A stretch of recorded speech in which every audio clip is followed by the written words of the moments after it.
Assalamualaikum warahmatullahi wabarakatuh. Terima kasih teman-teman masih setia di Richa Kusma ini channel yang biasanya membagikan tentang keajaiban sedekah. Udah beberapa materi ini saya membagikan tentang parenting. Kenapa saya memilih parenting? Karena ini menurut saya dan mungkin menurut sebagian besar orang tua, ibu-ibu atau bapak-bapak atau yang belum menikah, ini sangat penting sekali ilmu parenting ini. Kenapa? Karena terjadi perbedaan cara pandang orang tua terhadap anak dan cara pandang anak terhadap orang tua, sehingga tidak menemukan titik temu yang mengakibatkan terjadinya banyak penyimpangan terhadap anak yang mengakibatkan orang tua menjadi stres dan frustasi. Oleh karena itulah saya akan mengangkat topik parenting ini, dan sekarang saya akan membahas persoalan materi yang tidak kalah penting, tidak kalah serunya, dan tidak kalahnya banyak ilmu di sini. Apa itu? Perbedaan fungsi tubuh laki-laki dan perempuan menyebabkan perbedaan sikap laki-laki dan perempuan. Apa aja fungsi-fungsi tubuh yang akan dibahas, terutama yang sebagian besar saya akan membahas tentang otak ya. Oke, cus, langsung aja. Dan ilmu ini masih saya dapatkan dari belajar online dengan Ibu Aisyah Dahlan melalui YouTube. Terima kasih Ibu Dr. Aisyah Dahlan. Oke, perbedaan otak yang pertama adalah perbedaan otak laki-laki dan perempuan. Otak sebelum itu masuk lagi dulu terhadap otak kiri dan otak kanan. Kalau otak kiri itu dia lebih ke fakta, hitung-hitungan, berbicara. Kalau otak kanan tuh dia lebih ke bermain, warna. Jadi otak kiri itu adalah yang biasanya yang ada di otak kiri itu analisa, bicara, matematika, detail, rapi. Terus bisa juga otak kiri itu berhitung tadi, terus afirmasi, detail. Kemudian otak kanan itu apa aja yang ada di otak kanan itu belajar, fungsinya apa sih, yang mengarah kepada apa sih.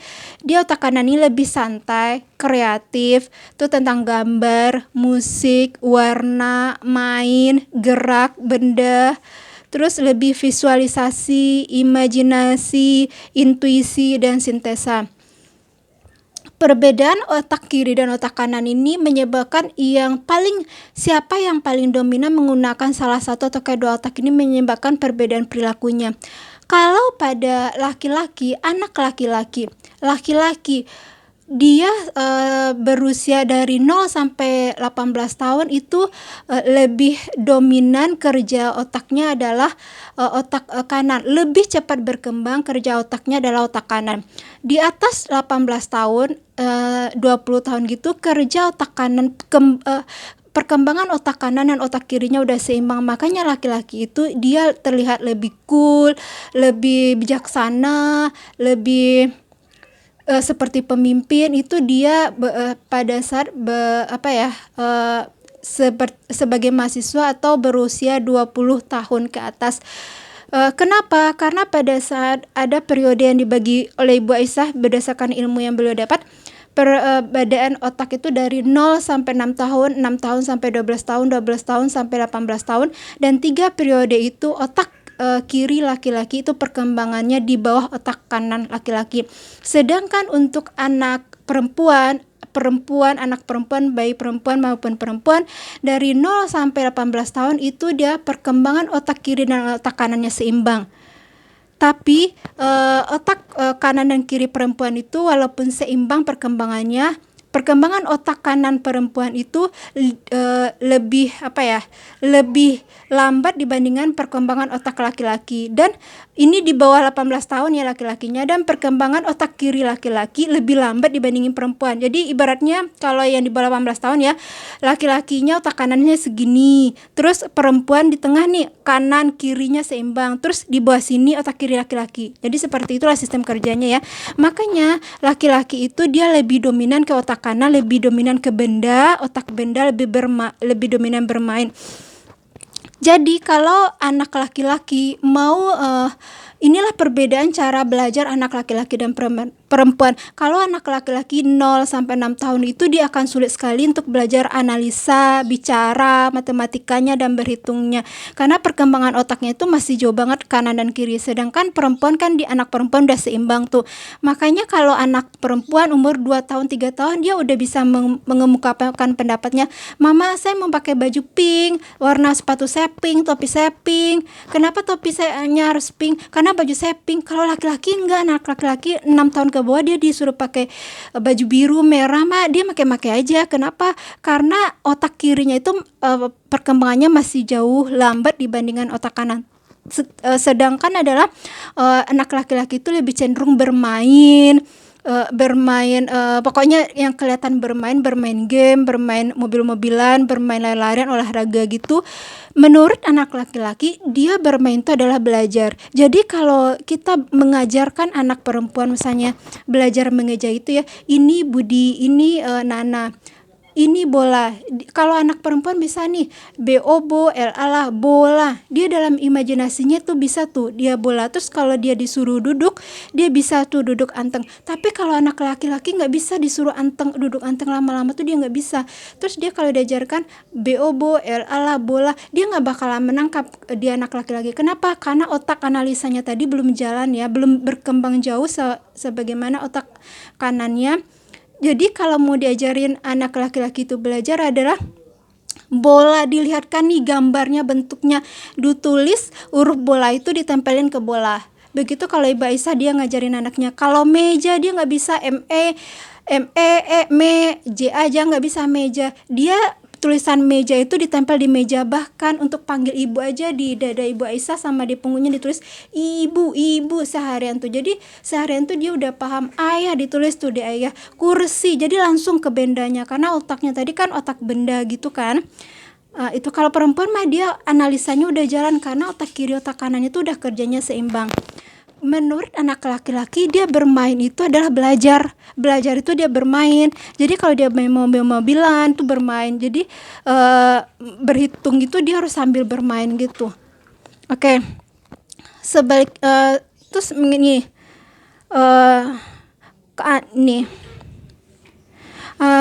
udah otaknya udah ya, kemudian masuk ke otak bicara. Otak bicara, kalau otak bicara pada laki-laki itu terdapat di otak kiri. Otak bicara pada perempuan terdapat di kiri dan kanan. Bayangkan nih teman-teman, otak bicara pada laki-laki terdapat di otak kiri. Otak bicara pada perempuan terdapat di kiri dan kanan. Artinya otak bicara pada perempuan ini hampir dua kali dari laki-laki.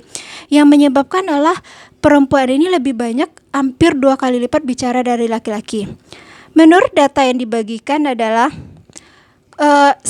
dalam sehari laki-laki itu bisa menyebutkan 2 sampai 4.000 kata, 1.000 sampai 2.000 bunyi vokal, 2.000 sampai 3.000 gerakan tubuh. Ini untuk laki-laki. Jadi di total semuanya adalah 7.000 rata-rata. 7.000 itu kata, bunyi vokal, gerakan tubuh tadi ya 7.000.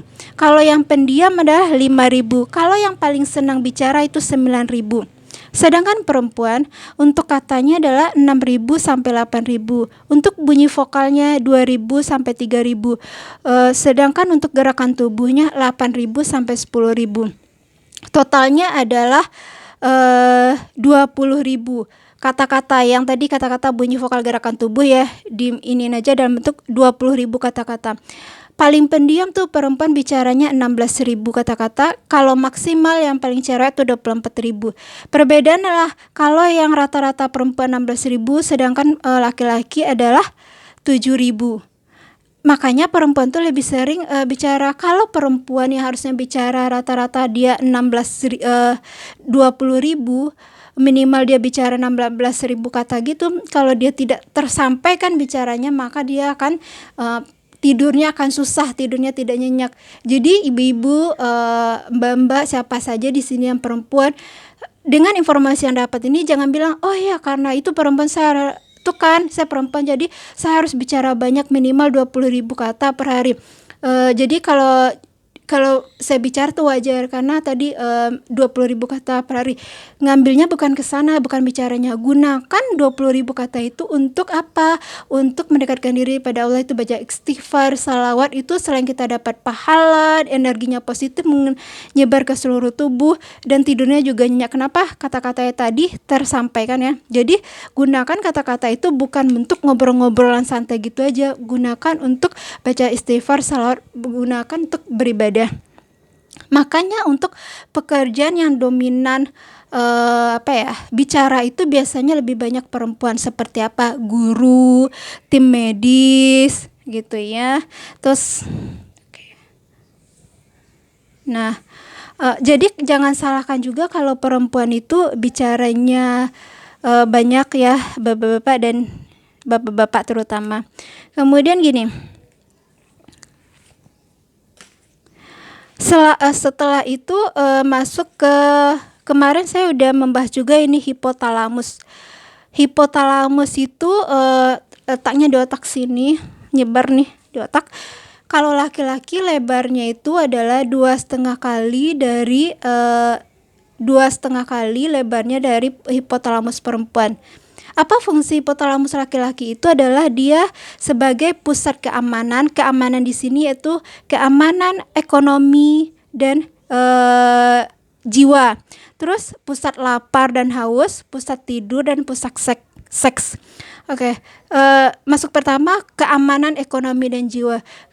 Laki-laki itu sudah ditakdirkan oleh Allah, dibentuk oleh Allah, otaknya itu hipotalamus itu lebih besar. Salah satunya adalah pusat keamanan ekonomi dan pusat keamanan ekonomi dan keamanan jiwa. Jadi jangan pernah sesekali mengatakan anak laki-laki ibu, suami ibu, saudara laki-laki atau siapa aja, kamu tidak bertanggung jawab, kamu tidak berguna, kamu tidak ada gunanya. Itu sangat melukai harga dirinya. Kenapa? Karena secara harfiah, secara langsung gitu, fungsinya itu adalah penjaga keamanan. Sementara dia dibilang tidak bisa menjaga keamanan, tidak bisa bertanggung jawab. Kamu tidak bisa bertanggung jawab. Itu mah ini banget lah. Laki-laki bakal tersinggung sekali, egonya bakalan tersinggung. Terus pusat keamanan. Kalau pada saat suami ibu, anak ibu, saudara laki-laki ibu mengendarai motorkah, mobilkah, pada saat itu ada yang menyerempet motor ibu, menyerempet mobil ibu, dan dia di samping ibu, anak atau suami ibu ini marah dan membentak yang menyerempet itu, misalnya mungkin berkata agak sedikit kasar, ibu jangan belain yang orang menyerempet, jangan bilang gini, mungkin dia buru-buru nih ya, mungkin dia buru-buru nih kak, mungkin dia buru-buru nih nak, udah biarin aja. Itu bakalan marah. Kenapa? Karena pada saat ibu si penyerempet tadi menerobos mobil ibu, yang dilakukan suami atau anak laki-laki yang nyetir itu, yang laki-laki menyetir pada kendaraan ibu itu, dia marah itu adalah kenapa? Karena dia melindungi ibu gitu loh. Jadi kalau kita belain yang menyerempet kita, dia bakal marah. Kenapa?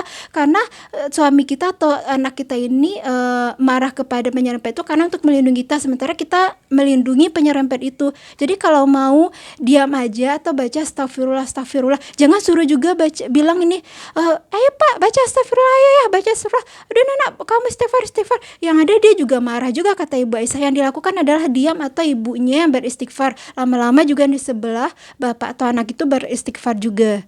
Jadi kan banyak kemarin kejadian nih, ada menyerempet terus yang si bapak atau anaknya tuh marah, dan ibu ikutan marah juga ke bapak atau anaknya. Terus kemudian terjadilah perang. Ya itu tadi alasannya. Kemudian adalah hipotalamus itu pusat lapar dan haus. Dia 2,5 kali lebarnya dari perempuan, otomatis dia akan cepat lapar dan haus. Pantang untuk bicara dengan suami, dengan bapak, dengan anak laki-laki dalam keadaan lapar dan haus. Ya, kalau suami pulang kerja, anak pulang sekolah, yang pertama kali ditanyakan adalah yang anak laki-laki ya. Kalau suami pulang kerja nih, dikasih jeda 10 menit. Kemudian dia manggil, baru bertanya. Anak laki-laki juga begitu. Ditanyakan adalah, sudah makan nak? Mau makan apa? Dia paling senang banget karena laki-laki itu akan lebih cepat haus dan lapar. Yang kemudian adalah tidur. Atau satu lagi yang haus dan lapar itu, kalau misalnya suami bilang nih, ayo kita makan dulu yuk, udah lapar nih ayah, nanti aja ya, aku belum lapar, ini maghrib dulu, sholat dulu. Kalau laki-laki bilang, ayo kita, menurut Mbak Isah ya, dia itu tuh dikasih tahu, kalau laki-laki bilang nih, ayo makanlah, udah lapar, itu artinya dia 30 menit sebelumnya udah lapar juga gitu. Jadi bukan kayak baru sekarang dia ngomong lapar tuh bukan saat itu dia lapar, jadi udah lama sebelumnya dia udah lapar. Begitu juga anak laki-laki lagi ngerjain tugas nih, nanggung di satu nomor lagi, terus dia bilang, bunda, mama, aku makan dulu ya, aku lapar, padahal tinggal satu lagi nih PR-nya. Terus si bundanya nggak tahu nih tentang ini, dia bilang, nanti aja nak, satu lagi ya, ini bakalan selesai, kalau udah selesai nih kamu enakan. Itu anak laki-laki kalau dia bilang lapar haus tuh ditunda-tunda, dia nggak bakalan bisa, karena itu udah sangat lapar sekali. Beda dengan kita perempuan, yang harus dilakukan adalah, oh ya kamu lapar, ayo kita makan dulu, habis itu setelah makan diselesain lagi, walaupun satu nomor. Kalau ibunya dipaksain ya, ibunya maksain anaknya, selesain satu lagi, nanggung, yang ada anaknya trauma, dia juga nggak fokus mengerjain itu, lebih lama mengerjainnya satu nomor itu, besoknya dia pada saat ngebilang lapar, dia bakalan trauma dia. Karena apa? Karena bakalan disuruh selesain dulu sama ibunya, mending nggak bilang aja sekalian. Begitu anak laki-laki.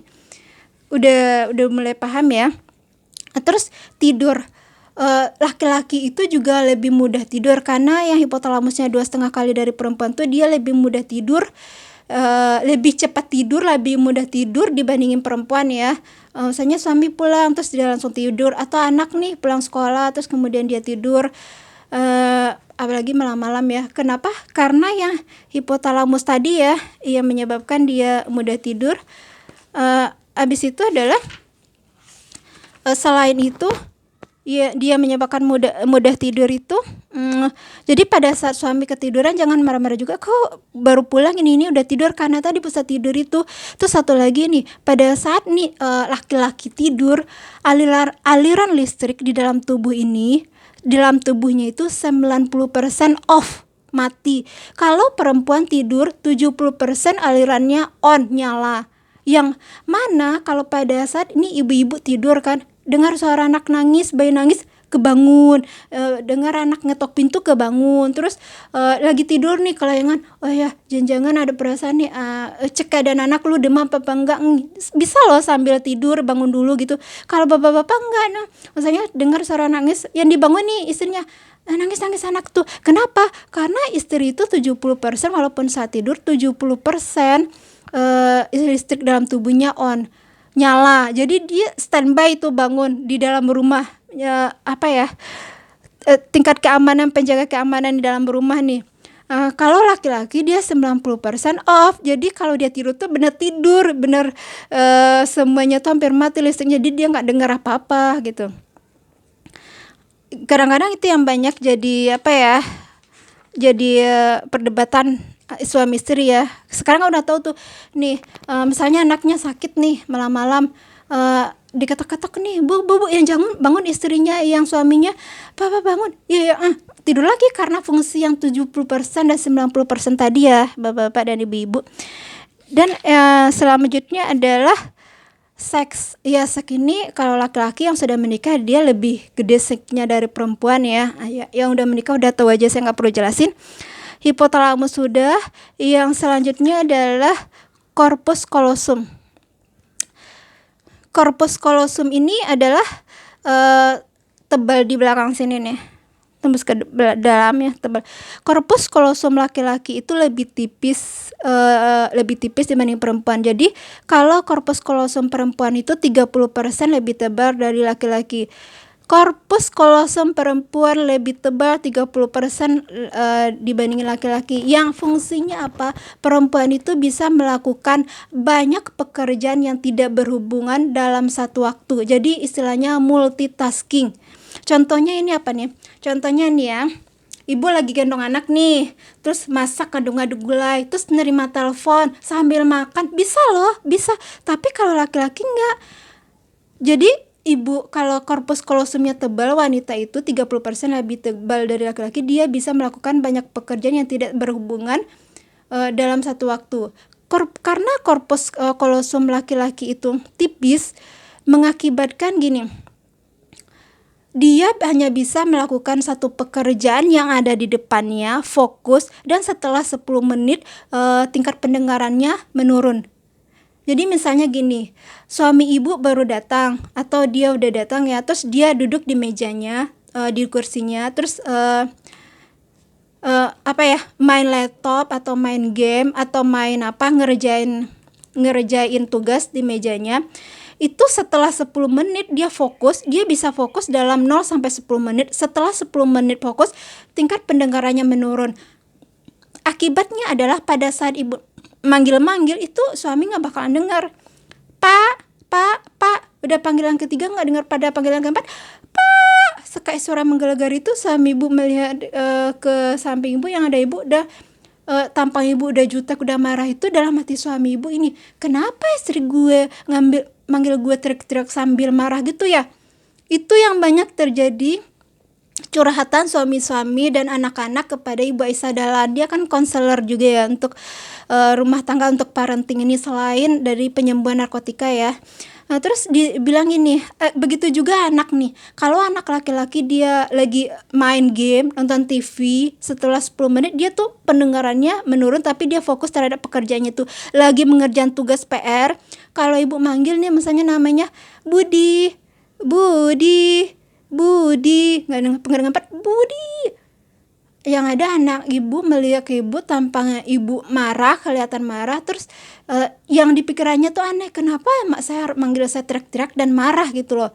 Jadi yang konseling itu anak-anak sama yang bapak-bapak ini ke Ibu Aisyah, dia menanya, Bunda, yang anak-anak nih ya, remaja, Bunda, ibu saya kalau manggil saya marah. Jawaban Ibu Aisyah adalah, itu bukan panggilan pertama, Nanda, itu udah panggilan keempat.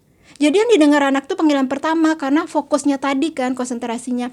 Begitu juga suami, dibilang nih, Bu Aisyah, kenapa ya kalau istri saya manggil saya tuh marah, terus wajahnya jutek sambil marah gitu. Terus Bu Aisyah bilang, itu istri bapak udah panggilan keempat pak, yang pertama masih cantik wajahnya. Jadi kalau mau memanggil anak laki-laki atau suami, apalagi dia udah konsentrasi gitu, disamperin, dicolek yang pertama aja kadang-kadang gak kerasa nih, Endi, pak, lebih baik dicolek daripada kita teriak, didengar tetangga juga agak aneh ya, mendingan itu. Ya udah lumayan itu ya benda-benda. Terus selanjutnya adalah mata. Ini mata. Sel kerucut pada retina laki-laki itu dia panjang ke depan, menyempit ke kiri kanan. Panjang ke depan, menyempit ke kiri kanan, itu fungsinya adalah mata hunter, mata pemburu. Kalau zaman dahulu orang berburu rusa, berburu apa gitu, burung gitu kan, dia fokus ke depan, kiri kanannya dia kurang jelas. Itu makanya laki-laki itu juga disebut pencari nafkah, mata pemburu. Itu pejuang di luar rumah, itu pencari nafkah tadi di luar rumah. Jadi yang terjadi adalah pada laki-laki yang ini itu tujuannya adalah dia berburu tadi, jadi pandangannya fokusnya itu jauh ke depan. Jadi kalau memburu dulu, zaman dulu kan berburu kijang, burung gitu kan, dia bisa melihat yang jauh ke depan itu. Tapi dia tidak terlalu melihat nih kiri kanan, dia fokus ke depan. Kalau sekarang fungsinya bukan berburu kijang lagi, sekarang adalah kan sekarang naik kendaraan ya, kerjanya di luar rumah, di gedung ke gedung. Yang tujuannya adalah melihat dari jauh nih, dia udah kelihatan ini gedung A, gedung B, terus mencari jalan tikus. Itu ahlinya laki-laki juga tuh. Sedangkan perempuan, matanya sel kerucut pada retina mata perempuan itu adalah pendek ke depan, melebar ke kiri dan kanan, yang fungsinya berkebalikan dengan laki-laki. Jadi kalau pandangan ke depan tuh terbatas, sama laki-laki udah kelihatan tuh, tapi perempuan belum kelihatan. Misalnya lagi ngobrol, lagi di kendaraan nih, itu tuh gedungnya udah kelihatan loh Bu. Yang perempuan nih, mana pak, itu mana itu. Terus suaminya bilang ini, itu aja nggak lihat. Kesel kan Bu? Dia emang lihat karena pandangannya tadi sel kerucut pada retina mata itu panjang ke depan, sementara kita perempuan pendek. Jadi dia bisa lihat. Makanya kesalnya itu sama dengan kesal pada saat nih, nantilah saya kasih contoh ya. Jadi kalau yang yang laki-laki itu bisa melihat ke depan, dia fokus ke depan, bisa nangkap mangsa atau dia mencari bangunan, bekerja gitu, dia membawa kendaraannya itu lebih mudah karena dia bisa jauh melihat ke depan. Yang perempuan dia sel kerucutnya itu pendek ke depan, melebar ke samping kiri. Fungsinya yang diberikan Allah adalah dia bisa melihat banyak hal hanya dengan melihat ke depan nih. Ibu bisa melihat nih telunjuk kah? Tapi kiri kanan ibu bisa melihat nggak? Orang jalan di samping kiri kanan ibu bisa melihat kan? Atau tikus yang lihat di kiri pojok kiri sana juga bisa lihat, atau kelinci yang di pojok kanan sana bisa lihat. Kalau laki-laki nggak, lurus saja penglihatannya. Jadi kalau ngasih kode ke laki-laki itu nggak bisa nih kan kita bisa nih, papa lihat tuh kiri kanan, kanan. Kalau kita perempuan kan, oh iya itu tetangga kita. Kalau laki-laki nggak bisa. Misalnya kita bilang nih, pak lihat tuh kanan tuh yang punya owner, yang punya pesta. Yang ada si bapak tuh bilang gini, mana? Jadi dia harus nengok dulu kalau untuk ke samping itu. Yang tadi yang ke kiri dan kanannya itu tadi menyempit ya. Nah, itu fungsinya. Jadi masing-masing itu udah diinin fungsinya sama Allah. Begitu juga misalnya ini cari yang di dalam rumah ya. Misalnya di dalam kulkas nih, telur tuh ditaruh sama lah kayak adekku. Telur tuh kan ditaruh di pintu kulkas. Terus kalau laki-laki buka kulkas, terus dia bilang, Bu, kulkas mana? Itu dalam kulkas mana? Bu, telur mana? Itu dalam kulkas. Mana? Nggak ada. Dia buka kulkasnya, seret, di pintunya nggak dilihat, yang di depan dia aja yang dilihat. Itu di dalam kulkas nggak ada. Pas kita lihat nih, ini di pintu kulkas. Oh ya, kalau ngasih tahu laki-laki itu harus detail, di dalam kulkas, di pintu kulkasnya, di bagian tengah. Begitu juga kalau anak-anak atau laki-laki yang cari baju nih, anak-anak terutama yang baju sekolah. Saya cari baju sekolah nih, ini bagian lemari, ini lemari untuk yang di hanger, ini lemari untuk dilipat nih. Bu, anak ibu saya, Bu, baju sekolahku mana? Itu di lemari, Nak. Nggak ada, Bu, nggak ada. Oh ya, nggak ada. Yang dilihat sama anak ibu Aisyah tuh baju sekolahnya di deretan yang dilipat. Sementara di sebelahnya deretan yang dihanger dia nggak dilihat gitu loh. Pada saat ibu Aisyah datang, ini loh Nak yang dihanger. Oh ada ya? Ada, cuman dia aja nggak lihat itu tadi. Karena mata itu fokus ke depan, kiri kanan tuh nggak lihat. Kalau kita perempuan nih, depan lihat, terjangkau, terbatas, kiri kanan juga bisa lihat gitu loh, tanpa menoleh gitu bisa. Itu tadi fungsinya. Fungsi yang kita bisa, yang diberikan Allah karena mata perempuan itu pendek ke depan, menyempit, melebar ke belakang, sama dengan fungsi itu adalah gunanya adalah untuk mengontrol rumah, atau istilahnya sama Mbak Isa itu adalah jaga kandang.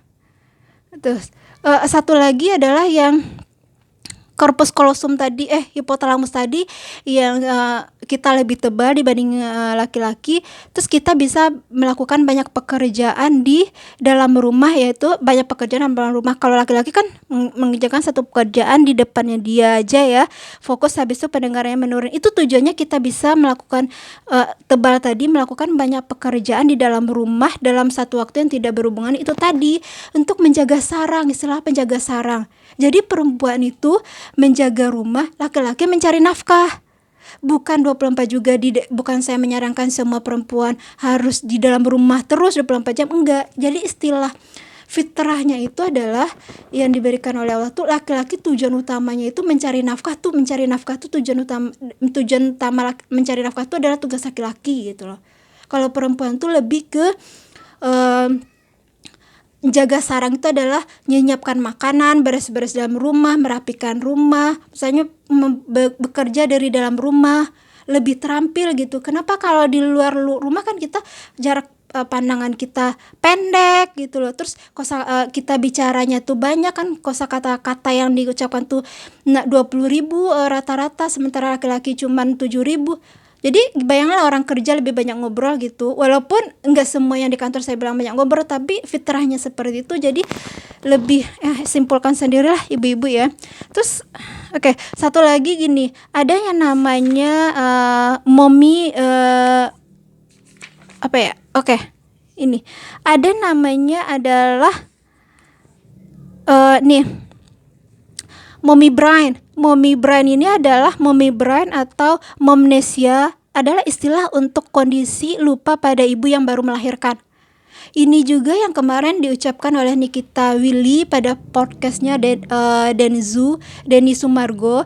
Dia bilang pada saat itu kadang-kadang setelah melahirkan tuh dia lebih banyak ngeblank gitu loh, dia fokus kepada anaknya, pekerjaan-pekerjaan itu dia agak lebih kurang dibandingkan sebelum melahirkan. Itu tadi istilahnya adalah dia juga mengalami mommy brain. Jadi mommy brain atau momnesia itu adalah istilah untuk kondisi lupa pada ibu yang baru melahirkan. Menurut penjelasan sama Ibu Aisyah yang saya lihat waktu videonya itu adalah ada yang mengendalikan otak ini, di otak ini. Jadi pada saat wanita hamil melahirkan, ada yang warna otaknya itu, aku lupa deh bagian mana warna otaknya itu abu-abu, itu akan berkurang jumlahnya, yang bertambah adalah putih di sekitar abu-abu itu.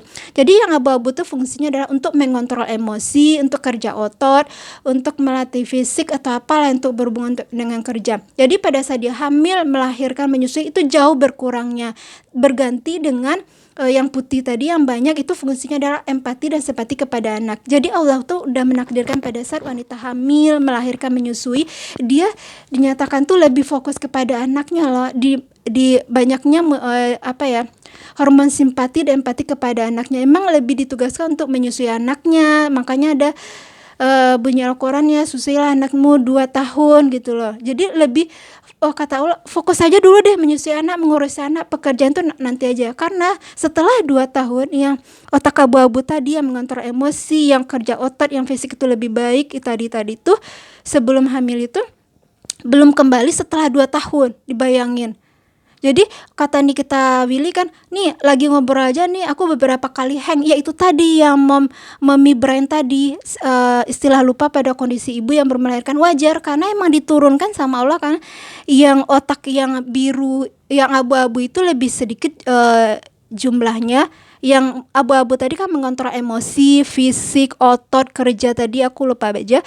Yang banyak yang putih itu lebih fungsi kepada empati dan simpati kepada anak. Makanya dia lebih fokus kepada anaknya, dan untuk pekerjaan tuh dia mudah lelah, mudah lupa, itu karena itu tadi udah ditakdiran sama Allah tadi sistem kerja otaknya. Aku juga baru tahu deh mommy brain atau momnesia ini. Jadi penting banget ya kita belajar struktur tubuh kita, fungsi-fungsinya apa. Jadi kalau ada kendala-kendala itu kita nggak kaget loh. Setelah aku dengar istilah mommy brain atau momnesia nih, jadi misalnya orang lagi nih, kemarin tetanggaku punya anak 17 bulan, dibilang nih, Mbak, aku sejak lahiran ini aku mudah pelupa loh. Iya wajar karena mommy brain tadi, tapi dia lebih telaten masak, ngurusin suaminya, ngurusin anaknya, lebih telaten ya bandingkan sebelum melahirkan. Tapi dia untuk pekerjaan-pekerjaan yang lain tuh dia mudah lupa, untuk pekerjaan di luar rumah. Oke, gimana? Sekian dulu videonya, semoga bermanfaat. Kalau ada yang pendapat yang berbeda, share di kolom komentar. Assalamualaikum warahmatullahi wabarakatuh.